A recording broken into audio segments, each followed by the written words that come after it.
Jeffrey Epstein was a billionaire known for his ties with presidents, celebrities, and the most powerful people on earth. In 2019, he was arrested on federal charges for sexually abusing and trafficking underage girls.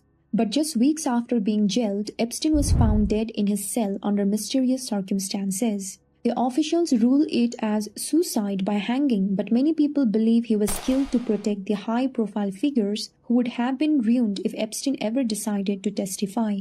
The mystery of his death actually started 3 weeks before it happened. On July 23, 2019, at 1:27 a.m., guards found Epstein semi-conscious on his cell with injuries to his neck.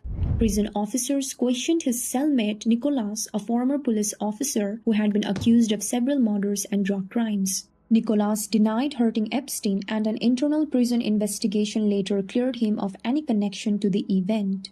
Some said Epstein told his lawyers that Nicholas had attacked him, while others thought he staged the incident in order to be transferred. Regardless, a lawyer named Spencer Cuvin said the incident might actually have been an attack rather than a suicide attempt. Cuvin even warned that there was a high chance Epstein could be killed in prison. After those neck injuries, Epstein was put on a suicide watch. He was kept in a special observation cell where the lights stayed on constantly and anything he could use to harm himself was removed. However, after 6 days, psychological staff removed him from suicide watch. He was then sent back to a regular unit where he was supposed to have a cellmate and be checked on every 30 minutes. But these procedures were not followed on the night he died. The two guards assigned to check his cell overnight, Noel and Michael Thomas, fell asleep at their desk for about 3 hours. During that time, they signed records claiming they had carried out the required checks. His cellmate also had been moved out the day before, leaving Epstein completely alone. 2 cameras in front of Epstein's cell also malfunctioned that night. Another camera had footage that was unusable. There was even a 1-minute jump in the CCTV clock skipping from 11:58 p.m. to midnight.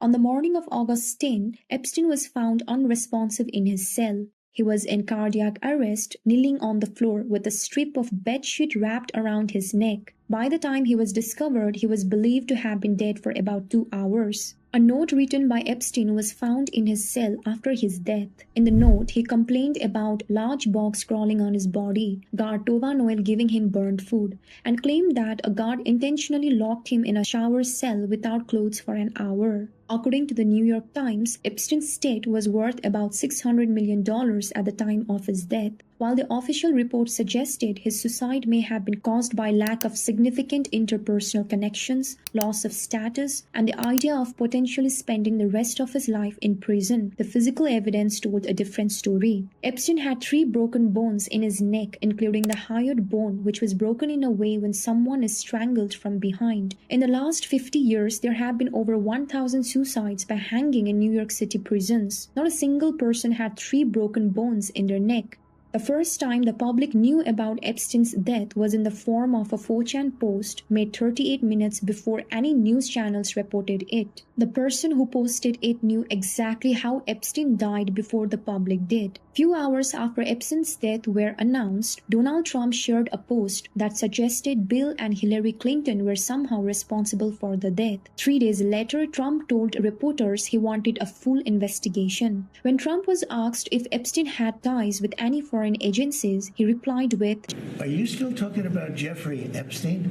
This guy's been talked about for years. You're asking, we have Texas, we have this, we have all of the things. And are people still talking about this guy, this creep? That is unbelievable."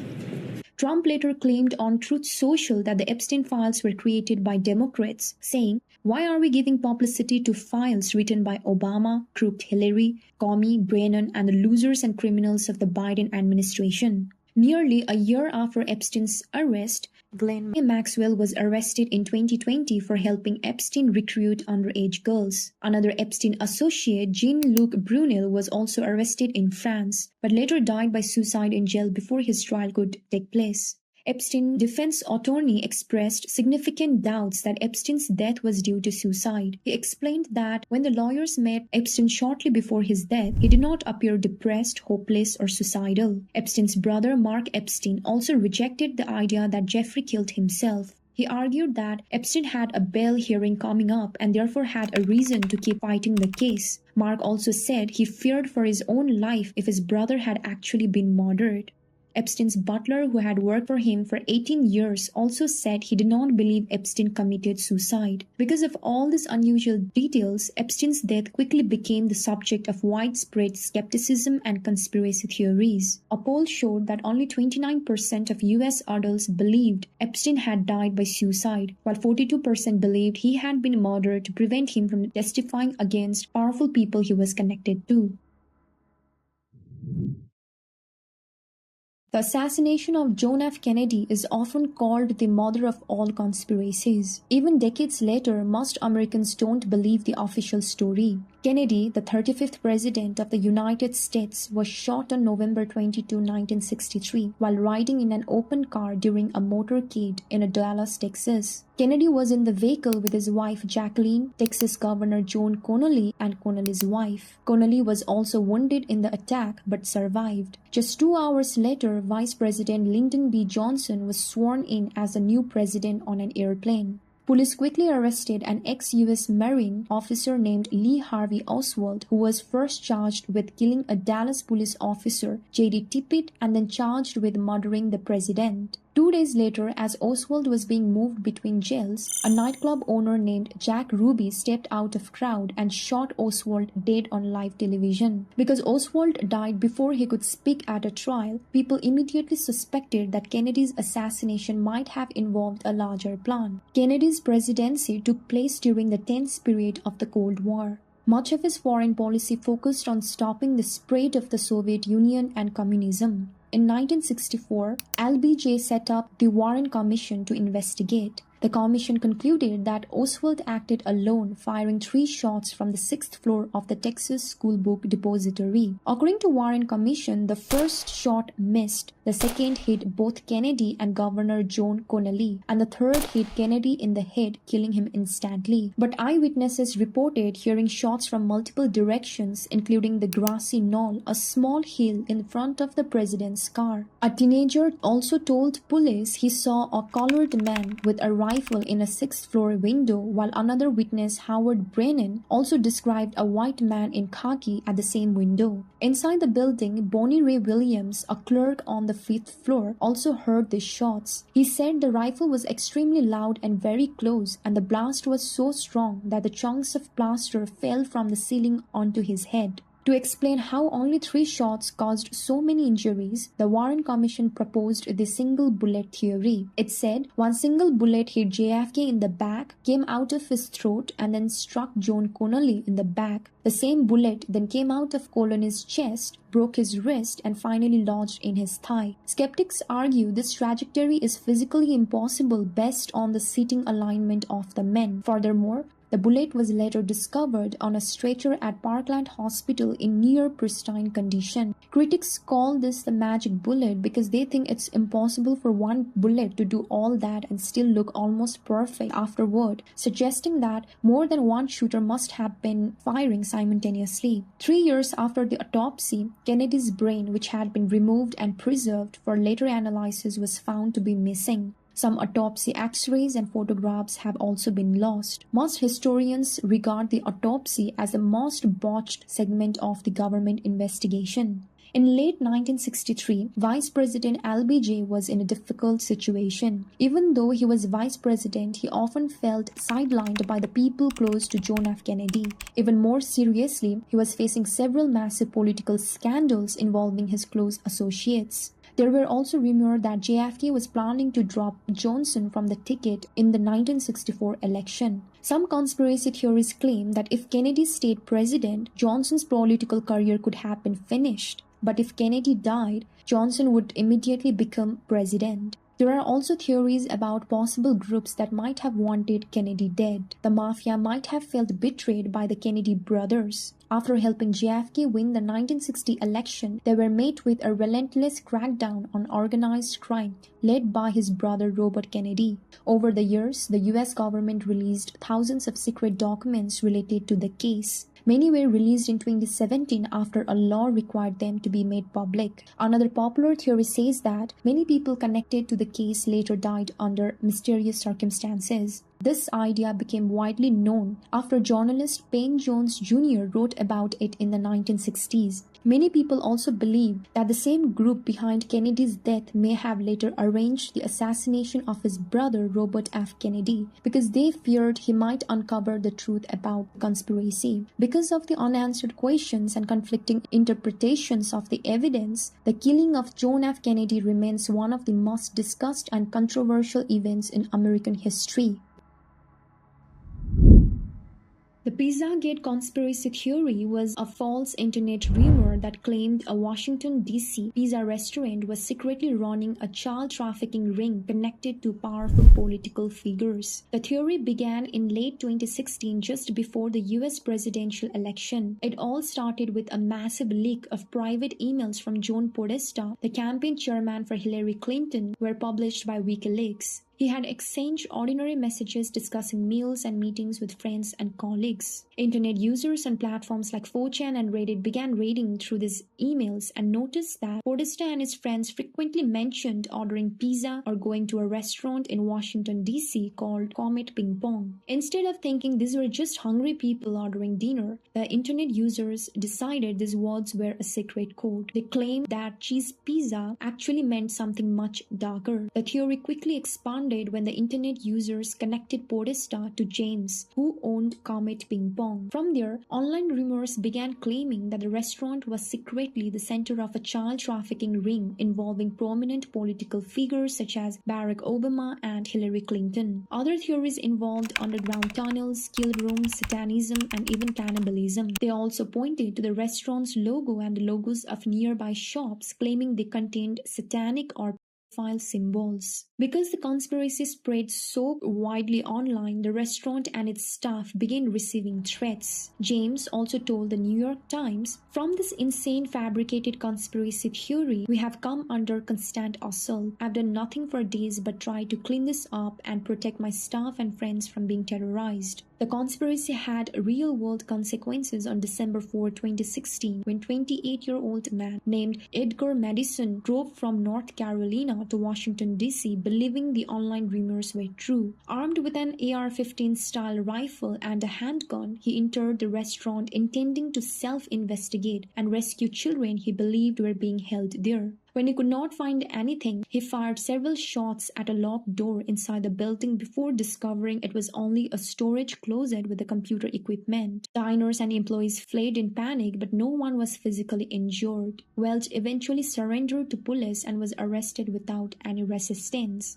Investigators later confirmed that there was no trafficking operation and no hidden basement used for such activities at the restaurant.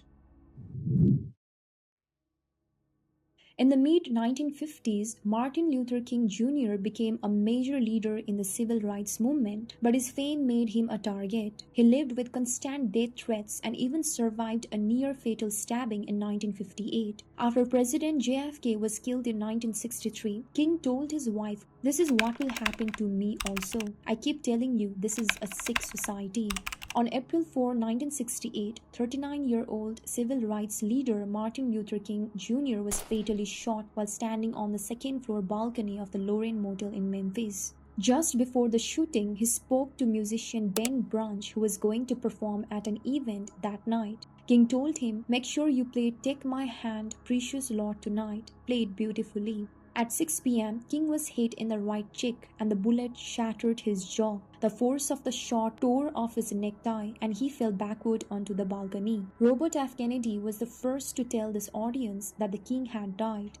Some very sad news for all of you, and I think sad news for all of our fellow citizens and people who love peace all over the world. And that is that Martin Luther King was shot and was killed tonight in Memphis, Tennessee.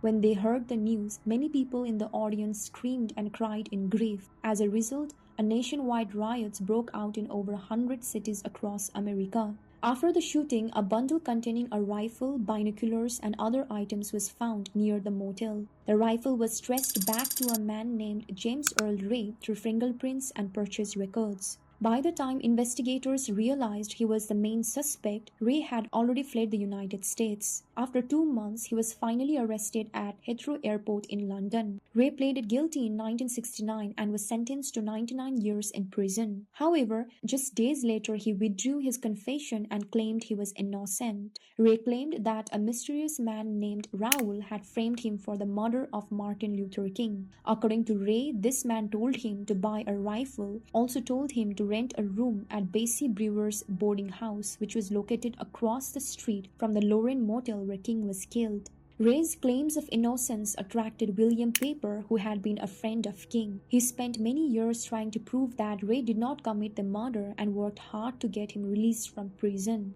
Mark Lane, who was known for promoting John F. Kennedy assassination conspiracy theories, was also Ray's lawyer for a time. Lane believed that Ray was an innocent pawn in a government plot. For many years before his death, King also had powerful enemies inside the FBI. The FBI's director J. Edgar Hoover strongly disliked King and once called him the most notorious liar in the country. Ironically, after King was assassinated in 1968, the FBI became the main agency investigating his murder.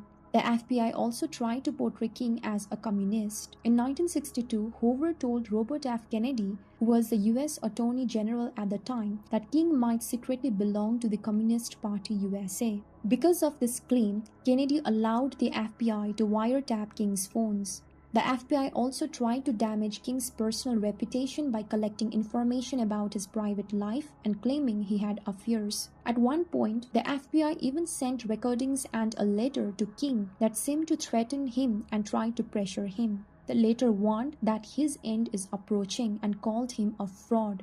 Some believe the FBI's goal was to weaken King's influence and support other civil rights leaders such as Roy Wilkins. After King's death, many Americans suspected there was more to the story. In 1968, a poll found that 82% of African Americans believed that King's murder was the result of a conspiracy. King's own family has also said they believe there was a conspiracy behind the assassination and that James Earl Ray was innocent. In 1997, King's son Dexter King visited Ray in prison and told him that he and his family believed in him and would continue to fight for justice. King's widow, Coretta, also said that her husband's death was surrounded by a high-level conspiracy that included mafia, government agencies, and that Ray had been set up to take the blame.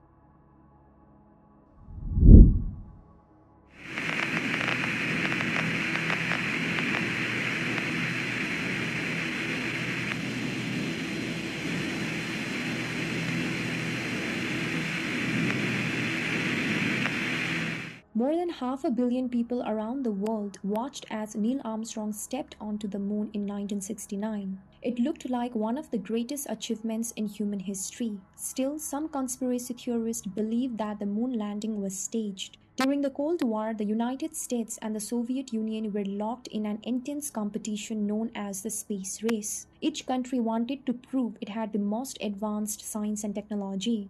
Landing on the moon was seen as one of the greatest possible achievements in human history, but it was also extremely risky and very expensive. In a famous 1962 speech, John F. Kennedy said the United States chose to go to the moon precisely because it was difficult. Many years ago, the great British explorer George Mallory, who was to die on Mount Everest, was asked why did he want to climb it. He said, because it is there. Well, space is there, and we're going to climb it. And the moon and the planets are there, and new hopes for knowledge and peace are there.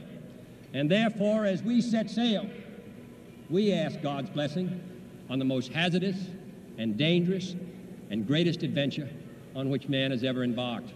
Thank you. Some conspiracy theorists say that NASA faked the moon landings to avoid embarrassment and to ensure that it continued to get funding. NASA was under extreme pressure because they had already spent a staggering $30 billion. Critics like Bill Kaysing claimed that this money could have been used to pay many people to stay silent about a fake landing. Since most people also believe that sending men to the moon was impossible at the time, they argue that the landings had to be faked so the United States could fulfill the goal announced by John F. Kennedy in 1961. Kennedy promised that the country would land a man on the moon and return him safely to the Earth before the decade ended. Another claim says the moon landings were used to distract Americans from the unpopular Vietnam War, which was deeply dividing the country during the 1960s. A more unusual theory claims that filmmaker Stanley Kubrick secretly helped create fake moon landing footage for NASA. The reasoning comes from the fact that Kubrick had just directed the film 2001: A Space Odyssey, which showed very realistic space scenes and advanced special effects, including scenes set on the moon. Another common claim is that no stars appear in the photos taken during the missions. Some people argue that NASA intentionally left the stars out so astronomers could not use them to determine where the photos were really taken. But there is a simple explanation. The moon landings happened during lunar daytime, when sunlight was extremely bright. Cameras were set to capture the brightly lit surface of the moon and the astronauts. Because stars are very dim compared to sunlight, they did not appear in the photos. According to space engineer James Logunsky, moon landing conspiracy theories are extremely unlikely because of their size and complexity. The conspiracy would have to involve more than 400,000 people who worked on the Apollo project for nearly 10 years, the 12 men who walked on the moon, the 6 others who flew with them as command module pilots, and another 6 astronauts who orbited the moon. Hundreds of thousands of people would have had to keep the secret, including astronauts, scientists, engineers, technicians, and skilled laborers. It would have been far easier to actually land on the moon than to organize such a massive conspiracy. Astronomer Phil Plait explained in his book Bad Astronomy that if the moon landing had been faked, the Soviet Union would almost certainly have exposed it. The Soviets had their own moon program, a large intelligence network, and many scientists who could study data from NASA. Proving the landing was fake would have been a huge propaganda victory for them, but they never made such a claim. Instead, Soviet publications described the moon landing as a real event. It even called the Apollo 11 moon landing the third major event of the space age after the launch of Sputnik 1 in 1957 and Yuri Gagarin becoming the first human to travel into space in 1961. In 1994, a poll by the Washington Post found that 9% of people thought it was possible that astronauts never went to the moon.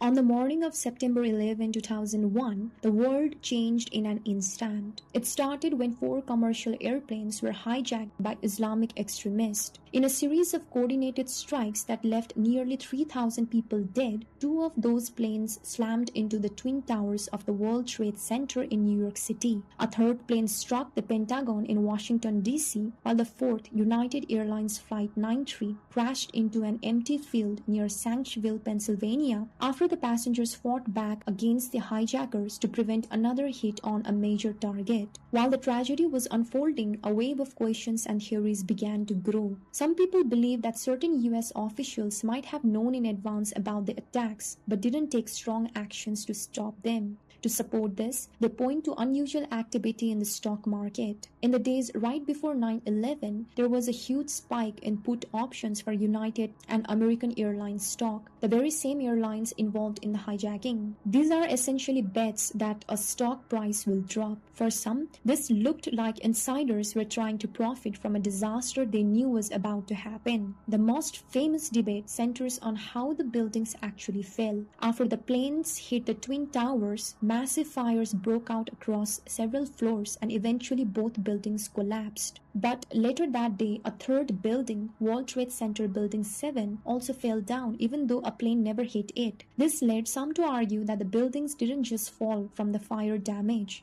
They claimed explosives must have been planted inside beforehand in a controlled demolition. People also questioned why the military wasn't able to intercept the planes. At the time, the North American Aerospace Defense Command was responsible for defending US airspace. Only 14 fighter jets were on alert across the entire 48 states during that day. On top of that, there was no automated system to quickly alert NORAD when a civilian plane went off course. Some theorists believe that orders were delayed on purpose, which allowed the hijacked planes to reach their targets without interference. Another theory focuses on the attack on the Pentagon. The official explanation states that American Airlines Flight 77 crashed into this building. However, some skeptics argued that the damage to the building looked too small for a large passenger plane like a Boeing 757 and suggested that the building had actually been struck by a missile launched by people within the US government. Flight 93, fourth plane, which went down in Pennsylvania, is also debated. Some claim it may have been shot down because parts of the plane, including large pieces of the engine, were found miles away from the main crash site, too far for a normal crash. To get to the bottom of this claim, several massive investigations were launched. After looking at all the evidence, they rejected the conspiracy theories. Their conclusion was straightforward. The attacks were carried out by Al-Qaeda leader Osama bin Laden, and the buildings collapsed because of the intense structural damage and the heat of the fires. While the official reports settled the matter for many, the events of that day continued to be one of the most talked about chapters in history.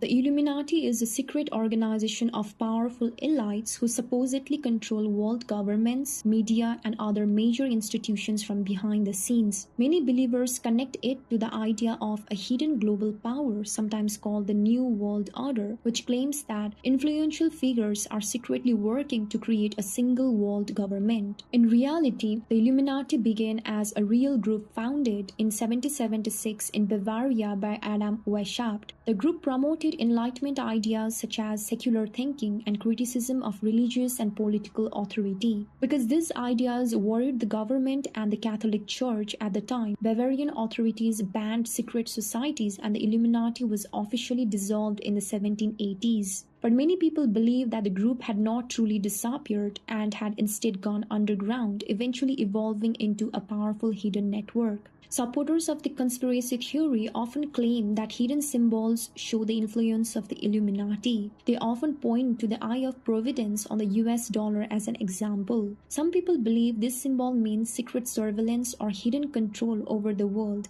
even though historians say that the symbol has religious and enlightenment ideas representing divine guidance. Another belief is that specific celebrities such as Beyoncé, Jay-Z, Eminem are connected to the Illuminati, and they have been killed and replaced with clones to brainwash society. None of these claims are grounded in fact, but the Illuminati conspiracy theory has continued to be one of the most popular ones in America.